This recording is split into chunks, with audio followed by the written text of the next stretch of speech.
All right, so are you ready to dive even deeper into Robert Eggers' Nosferatu? Let's do it. Today we're going behind the scenes and into the world of fan reactions Yeah. about this new extended cut that is coming out. I am so excited for this. Me too. We've got articles, interviews, and even, believe it or not, some Reddit threads. Oh, wow. Reddit. Yeah, should be interesting.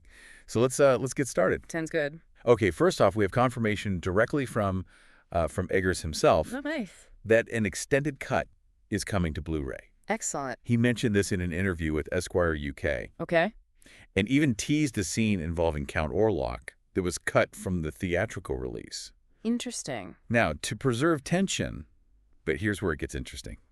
The theatrical cut was already over 2 hours long. Wow. That is a long movie. Yeah. So what do you think they could possibly be adding back in? I don't know. It's so interesting to think about. I know. I'm dying to know. Because filmmaking is all about, like, choices. Yeah. And sometimes, like, scenes are cut for various reasons, Yeah. like pacing or, maybe maintaining a certain mood or something. Sure. To give you, like, a really good example, Ridley Scott's Kingdom of Heaven. I don't know if you've seen this Yeah, I one. don't remember that one. It had, like, a theatrical cut that a lot of people thought was just, like, kind of underwhelming. Really? Yeah. But the director's cut, which was much longer, provided a lot more context and depth. Interesting. And ultimately, it actually became the preferred version for a lot of fans. Wow. So could we be looking at like a 3-hour Nosferatu? It's possible. I don't know how I feel about that. I know. I'm curious to see how fans react to a runtime like that. Right. Especially considering the mixed responses to the film's pacing already. Yeah, I mean, some fans are already, like, kind of expressing concern online about the length. Uh-huh. And I get it, longer runtime doesn't always mean a better film, right? Sure. It's all about balance and how those, like, extra scenes contribute to the overall narrative. Yeah. And pacing. For example, like The Lord of the Rings, The Return of the King. Well, The extended cut was, like, widely praised I can see why. because it added, like, scenes that enriched the emotional impact and provided more satisfying closure. Yeah, I love that version. But then, on the other hand, you have some extended cuts, like the one for Daredevil. I did not see that one. Yeah, this one, like, introduced new subplots that felt, like, kind of extraneous, and they kind of, like, disrupted the flow of the original story. Oh, interesting. So it really depends on how carefully those additions are woven into the existing film. That's a really good point. It's not just about adding more, it's about adding the right material. Exactly. I've seen a lot of discussion online, especially on Reddit, about specific parts of the film that felt rushed, Like where? particularly the scenes with Aaron Taylor Johnson and Emma Corrin.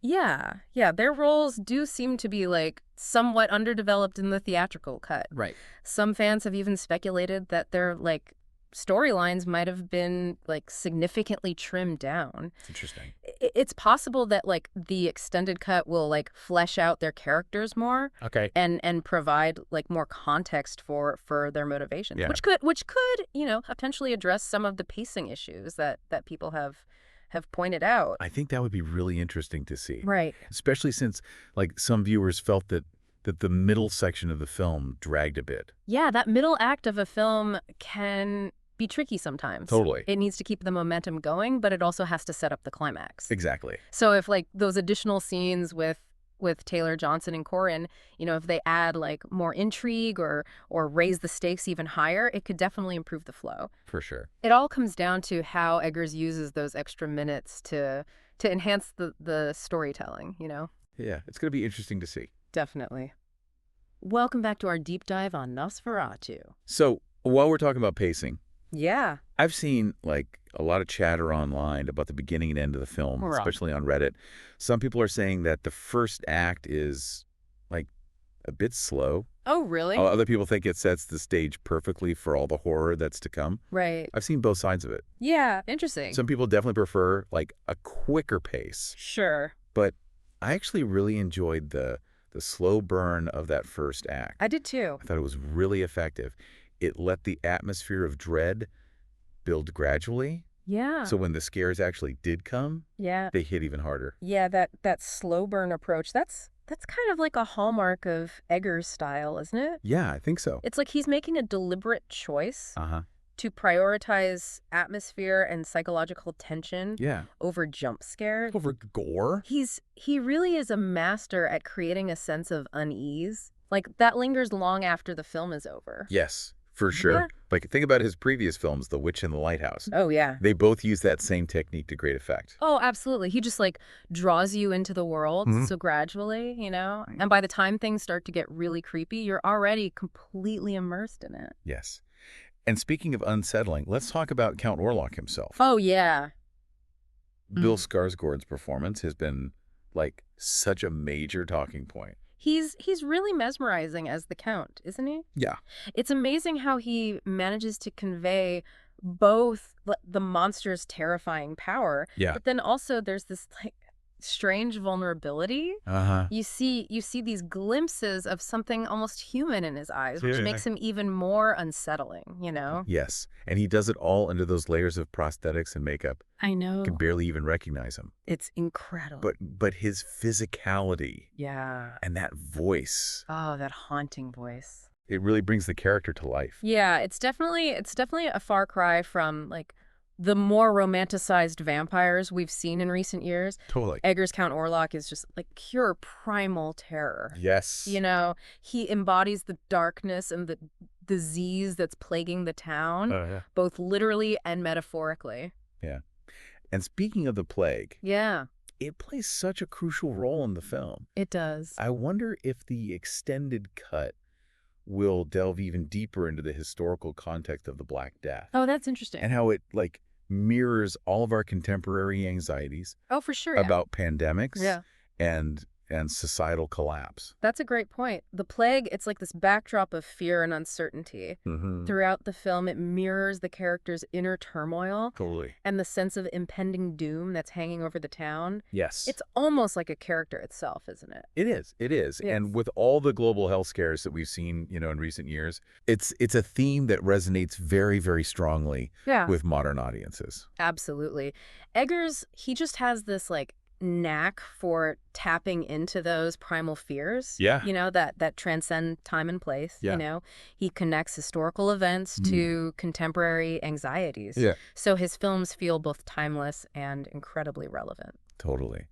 And speaking of themes, Yeah. the ending of Nosferatu with that young woman's sacrifice to stop the plague, that sparked a lot of debate online. It has. Some viewers found it to be a really powerful subversion of expectations, Yeah.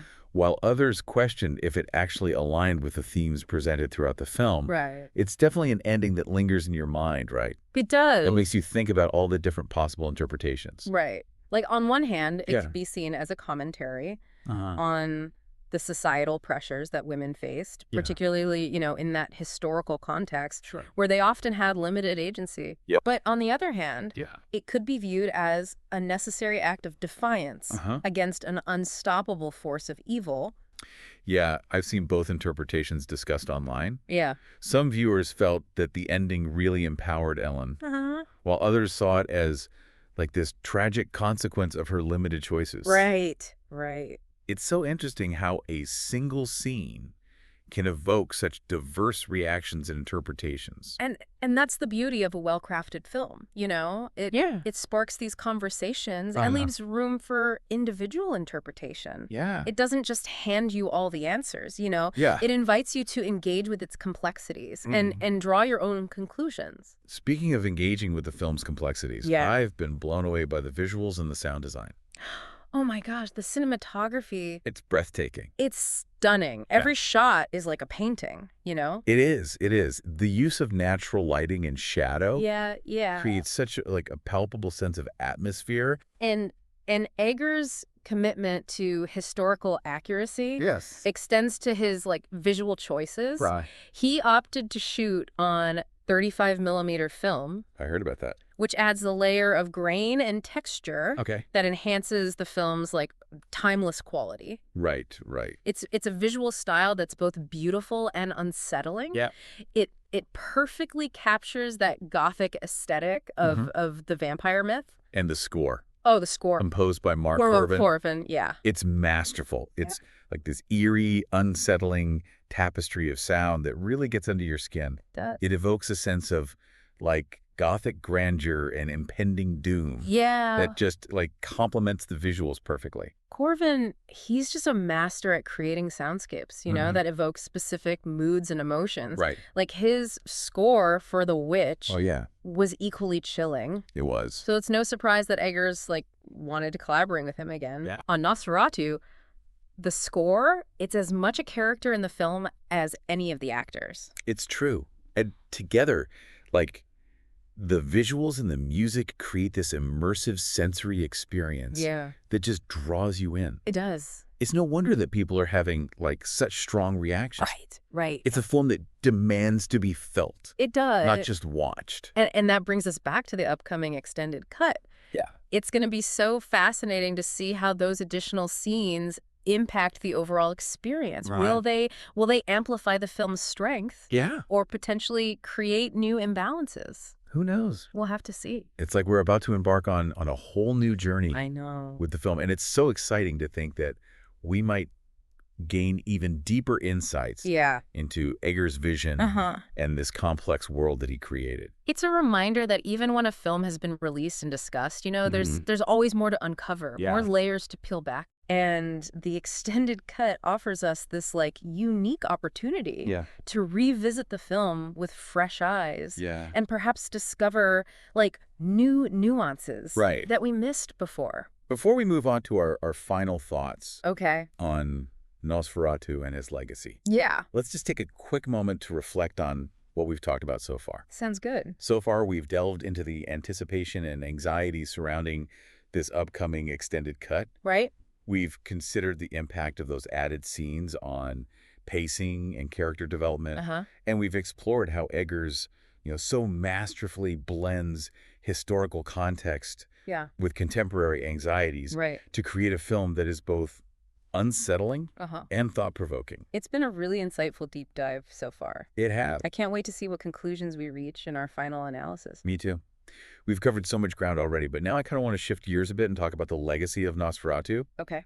Eggers' film isn't like a direct remake of F.W. Murnau's 1922 silent classic, but it's very clearly inspired by it. Yes. So how do you see Eggers' version fitting into, the larger history of vampire films? Well, it's really interesting how Eggers manages to both honor the original and create something entirely new. Right. He captures the essence of Murnau's Nosferatu, Yeah. that sense of creeping dread and the otherworldly nature of the vampire. Yeah. But he does it with his own distinct visual language. Right. And storytelling style. It's like he's building upon the foundation of the original. Exactly. And adding his own unique layers of meaning and interpretation. Yeah, and it's fascinating to consider how the themes of the vampire myth, they've resonated across different eras. Yeah. Murnau's Nosferatu reflected the anxieties of a world grappling with the aftermath of World War I. Oh, wow. And the devastation of the Spanish flu pandemic. Oh, wow. So those fears of disease and societal collapse, they were very much present in the cultural consciousness. And those themes feel eerily relevant today, don't they? Oh, absolutely. With everything going on in the world. Yeah. It's easy to see how anxiety is about plagues and societal upheaval and the fragility of human life. They still resonate with modern audiences. Totally. And Eggers' Nosferatu, Yeah. even though it's set in a different time period, it taps into those same primal fears. Right. It's a reminder that the vampire myth is this powerful lens through which to explore the darker aspects of the human experience. Yeah. It's like these vampire stories act as a mirror, Yes. reflecting back our deepest fears and anxieties. Yeah, and each generation finds new meaning in them, new ways to connect with those primal emotions. And that's what makes this upcoming extended cut so intriguing, right? Totally. Will it deepen our understanding of Eggers' interpretation of the vampire myth? It might. Will those additional scenes reveal new layers of meaning? Yeah. Or offer different perspectives on the characters and their motivations? Yeah. Who knows? I'm really curious to see how those extra scenes might enhance the overall narrative. Right. But beyond the extended cut itself, Yeah. I think there's like this bigger question at play here. Okay. What does the future hold Yeah. for vampire stories? Yeah. Like in general. Right. The genre has gone through like so many transformations over the years. Yeah. Where do you see it like heading next? Well, it's a genre that's constantly evolving, Yeah. reinventing itself to reflect the times. Right. We've seen everything like from the classic Gothic horror of Dracula to the more modern romanticized vampires like in Twilight. Yeah. And then there are films like Let the Right One In. Oh, yeah. Love that one. That offer like a more nuanced and unsettling take on the myth. It seems like there's like a vampire story for every taste in every era. Exactly. And I think the key to the genre's longevity is its adaptability. Yeah. Vampire stories can be molded to fit any genre, Yep. From horror and romance to action and comedy. Yeah.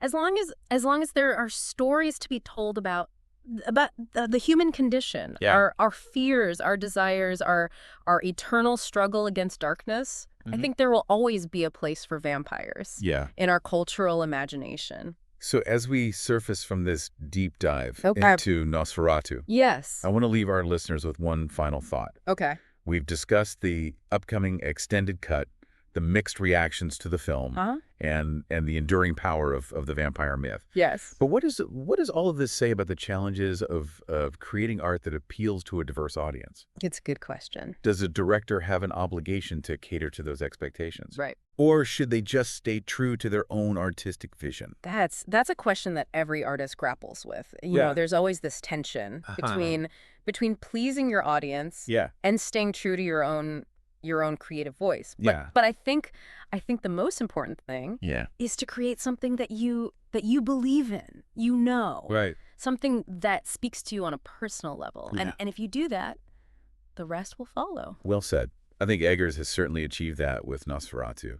It's a film that is both challenging and rewarding. It is. And it sparks so many interesting conversations. Yes, definitely. And I'm sure our listener will be thinking about it long after this deep dive is over.